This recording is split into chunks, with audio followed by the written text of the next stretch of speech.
মানিকগঞ্জে অবৈধ ইটভাটার কারণে ক্ষতিগ্রস্ত হচ্ছে কৃষি জমি। এ বিষয়ে আরো জানাতে সরাসরি যুক্ত হচ্ছেন সহকর্মী আব্দুল আলিম। আলিম, অবৈধ ইটভাটা বন্ধে প্রশাসন কি কোনো ব্যবস্থা নিচ্ছে? কি আছে বিস্তারিত তথ্য আপনার কাছে জানাবেন। মানিকগঞ্জে কৃষি জমিতে গড়ে উঠেছে অসংখ্য ইটভাটা। এর মধ্যে মানিকগঞ্জে 7টি উপজেলায় 130টি ইটভাটা চলমান রয়েছে। এর মধ্যে 114টি ইটভাটা কে বৈধ হিসেবে করেছে, অনুমোদন দিয়েছে জেলা প্রশাসন এবং পরিবেশ অধিদপ্তর, আর বাকি 16টি কিন্তু অবৈধ হিসেবে তারা চিহ্নিত করেছে। এবং তারা যেটি পরিবেশ অধিদপ্তর সূত্রে যেটি জানতে পেরেছি যে এই চলতি বছরে 4টি ইট ভাটায় অভিযান পরিচালনা করা হয়েছে।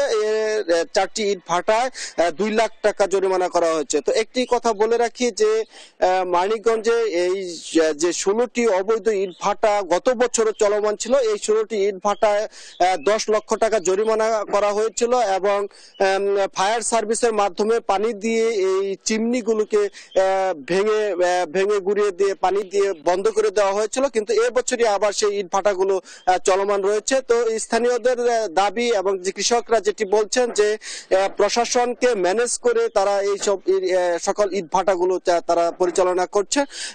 তো পরিবেশবাদীরা এই যে অবৈধ ইট ভাটাগুলো রয়েছে, ইট ভাটাগুলো বন্ধের জন্য তারা মানববন্ধন, বিক্ষোভ এবং জোরালো দাবি করে আসছে। কিন্তু প্রশাসন অজ্ঞাত কারণে সেরকম কোনো পদক্ষেপ নেয়নি।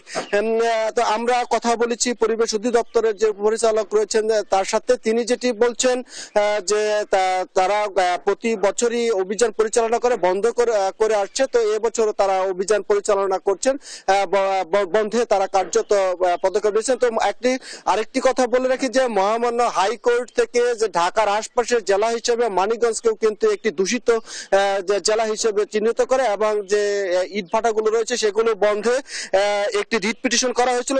সেই মহামান্য হাইকোর্ট কিন্তু সেই আদেশ দিয়েছিল যে ইটভাটাগুলোকে যেন বন্ধ করা হয়।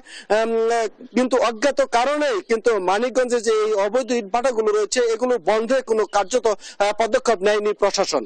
তো স্থানীয় জনগণের দাবি, কৃষক এবং যে পরিবেশবাদী রয়েছে তাদের দাবি যে এই অবৈধ ইটভাটাগুলো রয়েছে যেগুলো পরিবেশ দূষণ করছে এবং যে কৃষি জমির মাটি গিলে খাচ্ছে, সেই সমস্ত ইটভাটাগুলো যেন অবশ্যই বন্ধ করা হয়, তার যে দাবি জানিয়েছে। এই ছিল আমার কাছে মানিকগঞ্জের যে কৃষি জমিতে অবৈধ ইটভাটা গড়ে উঠেছে তার সর্বশেষ খবর।